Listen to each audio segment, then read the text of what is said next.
છેલ્લા 12 કલાકમાં 48 તાલુકામાં વરસાદ.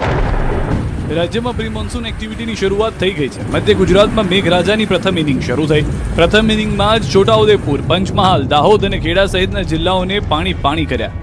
દ્રશ્યો વડોદરાના સાવલીના ધનતેજ સદાપુરા માર્ગના છે. સતત વરસાદને કારણે ડાયવર્ઝન નજીકનું ગરનાળું તૂટી ગયું, જેના પગલે વાહન ચાલકો હેરાન થયા. ગરનાળું ધોવાઈ જતા ધનતેજ અને સદાપુરા ગામ વચ્ચેનો સંપર્ક તૂટી ગયો અને બંને ગામના ગ્રામજનોની અવરજવર બંધ થઈ. દ્રશ્યોમાં જોઈ શકાય છે કે પાણીનો પ્રવાહ જેમ જેમ વધી રહ્યો છે તેમ તેમ નુકસાન પણ વધી રહ્યું છે. ગરનાળામાં ગાબડા પડવાનો લાઈવ વિડીયો કોઈએ કેમેરામાં કેદ કરી લીધો. રસ્તો બંધ થતા વિદ્યાર્થીઓને શાળા કોલેજ પહોંચવામાં મુશ્કેલી પડી રહી છે, જ્યારે ખેડૂતો અને નોકરિયાત વર્ગને પણ રોજિંદા કામકાજ માટે ભારે મુશ્કેલીનો સામનો કરવો પડી રહ્યો છે. સ્થાનિકો દ્વારા તંત્ર પાસે વહેલી તકે રસ્તાનું સમારકામ કરી વાહન વ્યવહાર પુનઃ શરૂ કરવાની માંગ ઉઠી છે. છોટાઉદેપુરના બોડેલીમાં ધોધમાર વરસાદ વરસ્યો. ધોધમાર વરસાદના પગલે બોડેલી હાલોલ રોડ પરના ખાખરિયા પાસેનું ડાયવર્ઝન ધોવાયું. ડાયવર્ઝન ધોવાઈ જતા બોડેલી હાલોલ રોડ બંધ થઈ ગયો. જોકે કેટલાક લોકો જીવના જોખમે પાણીમાંથી પસાર થયા. ખાખરિયા ગામમાં પસાર થતા કોતર પરના પુલનું કામ પ્રગતિમાં હોવાથી ડાયવર્ઝન અપાયું હતું. જોકે કોતરમાં પાણી આવતા ડાયવર્ઝન ધોવાઈ ગયું, જેથી વાહન વ્યવહાર ઠપ થયો. પંચમહાલ જિલ્લામાં પણ ધોધમાર વરસાદ વરસ્યો. ગોધરાના કાંકણપુર નજીક મયો નદી પરનો બેઠો પુલ તૂટતા સ્થાનિકોની મુશ્કેલી વધી. બ્રિજ તૂટતા કાકણપુર અને રામપુરાનો સંપર્ક તૂટી ગયો. બીજી તરફ નવા પુલનું કામ પણ હજુ શરૂ હોવાથી વાહન વ્યવહાર બંધ થયો. પુલ પસાર કરવા માટે લોકોને પાણી ઓસરવાની રાહ જોવી પડી હતી. પંચમહાલમાં પ્રથમ વરસાદે પાલિકાના પ્રી મોન્સૂન પ્લાનની પણ પોલ ખોલી છે. ગોધરાની પોલીસ ચોકીમાં ઘૂંટણ સમૂહ પાણી ભરાઈ ગયેલું છે. દ્રશ્યોમાં જોઈ શકાય છે કે પોલીસ સ્ટેશનનું પરિસર પાણીમાં છે.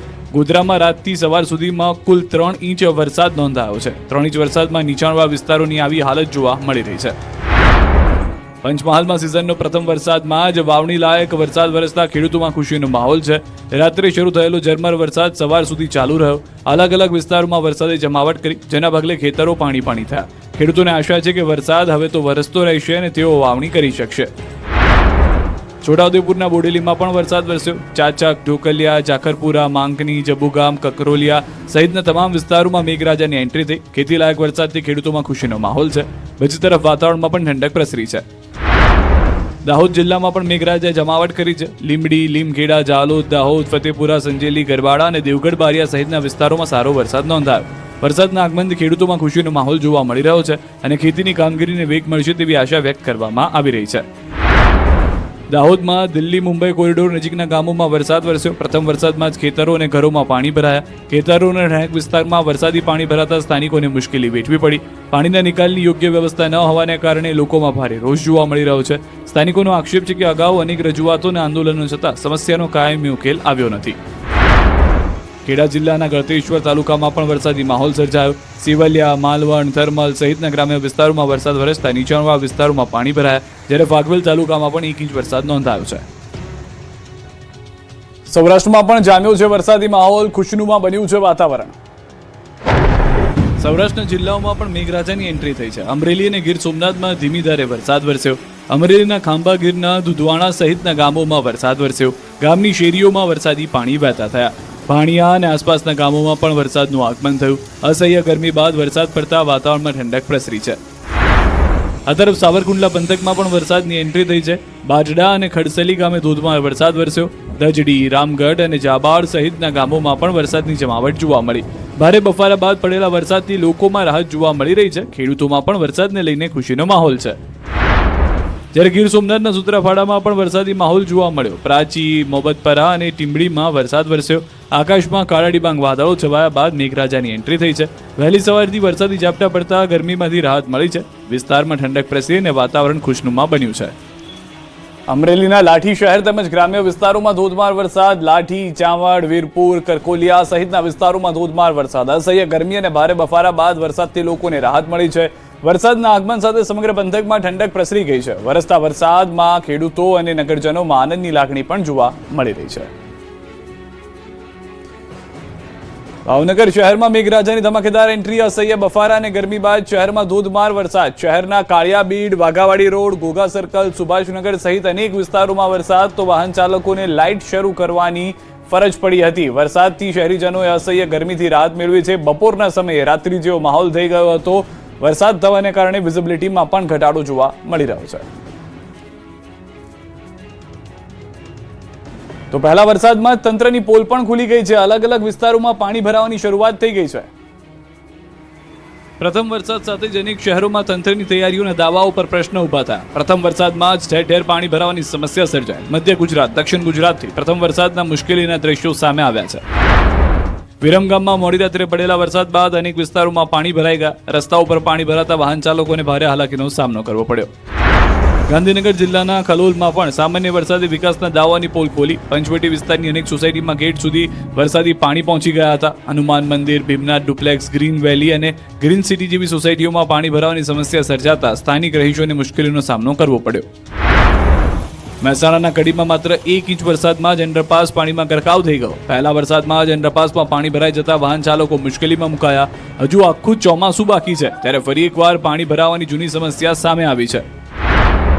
સુરતમાં પણ સામાન્ય વરસાદ દરમિયાન મોટા વરાછા સહિતના વિસ્તારોમાં રસ્તાઓ પર પાણી ભરાઈ ગયા હતા. પ્રથમ વરસાદમાં જ પાલિકાની કામગીરી સામે સવાલો ઊભા થયા છે. સ્થાનિકોનું કહેવું છે કે દર વર્ષે વરસાદી સિઝનમાં આવી જ સ્થિતિ સર્જાય છે. એક તરફ વરસાદી ખેડૂતો અને સામાન્ય નાગરિકોમાં ખુશીનો માહોલ છે, બીજી તરફ અનેક શહેરોમાં પાણી ભરાવાની સમસ્યાએ તંત્રની પૂર્વ તૈયારીઓ સામે પ્રશ્નાર્થ ઊભો કરી દીધો છે.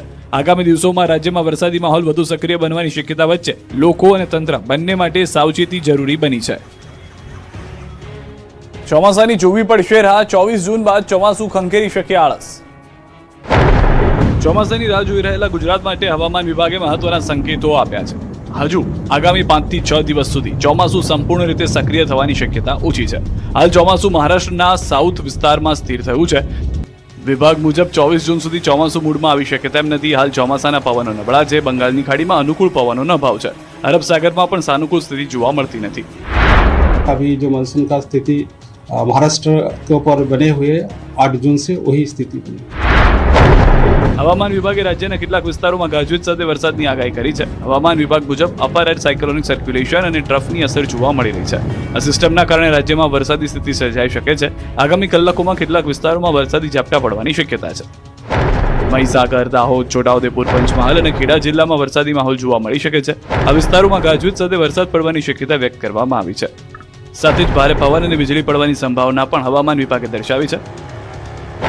અમદાવાદ શહેરમાં વાદળછાયું વાતાવરણ રહેશે તેવી આગાહી છે. અહીં 40 થી 50 કિલોમીટર પ્રતિ કલાકની ઝડપે પવન ફૂંકાઈ શકે છે. વીજળી પડવાની પણ શક્યતાઓ વ્યક્ત કરવામાં આવી છે. લોકોને ખુલ્લા વિસ્તારમાં ન જવાની અને સાવચેતી રાખવાની સલાહ આપવામાં આવી છે. महीसागर, दाहोद, छोटाउदेपुर, पंचमहल, बड़ोदरा और खेदा के लिए दिया गया है. तो 20 से लेकर 25 जून तक इसके हल्का इक्का दुक्का स्थान में हल्का सा मध्यम बरसात का संभावना रहेगी. गुजरात रीजन જોકે 25 જૂન બાદ સ્થિતિ બદલાઈ શકે છે. ચોમાસું ફરીથી સક્રિય થવાની સંભાવના વ્યક્ત કરવામાં આવી છે. લો લેવલ સોમાલી જેટ મજબૂત બનવાની શક્યતા છે. આ જેટથી નૈઋત્યના પવનોને બળ મળશે. અરબ સાગરમાંથી ભેજવાળા પવનોમાં વધારો થઈ શકે. અરબ સાગરમાં સાયક્લોનિક સર્ક્યુલેશન સર્જાવાની પણ શક્યતા છે. બંગાળની ખાડીમાં પણ સાયક્લોનિક સર્ક્યુલેશન બની શકે છે. બંને સિસ્ટમો ભેગી થઈને ચોમાસાને મજબૂતી આપી શકે છે. બિહારથી બંગાળની ખાડી સુધી ટ્રફ લાઇન બનવાની શક્યતા છે. તિબ્બત વિસ્તારમાં હાઈ પ્રેશર વધુ મજબૂત બનશે. અલ નીનોના સંભવિત પડકારો વચ્ચે રાજ્ય સરકાર સતર્ક. સરકારની પૂર્વ તૈયારીઓ તેજ. અલ નીનોના સંભવિત પડકારોને ધ્યાનમાં રાખીને રાજ્ય સરકારે પૂર્વ તૈયારીઓ તેજ કરી છે. સરકારના પ્રવક્તા જીતુ વાઘાણીએ જણાવ્યું કે સમગ્ર વહીવટી તંત્રને સજ્જ કરવા સૂચના આપી દેવામાં આવી છે. ઉત્તર ગુજરાત અને સૌરાષ્ટ્રના પાણી સંસાધનોને મજબૂત કરવા માટે ખાસ આયોજન કરવામાં આવ્યું છે. પીવાના પાણી માટે આશરે 300 તળાવો ભરવાનો નિર્ણય લેવાયો છે. પાઇપલાઇન મારફતે તળાવો ભરવાની મર્યાદામાં પણ વધારો કરાયો છે. હવે 3 કિલોમીટરની મર્યાદા વધારીને 7 કિલોમીટર સુધી પાણી પહોંચાડવામાં આવશે.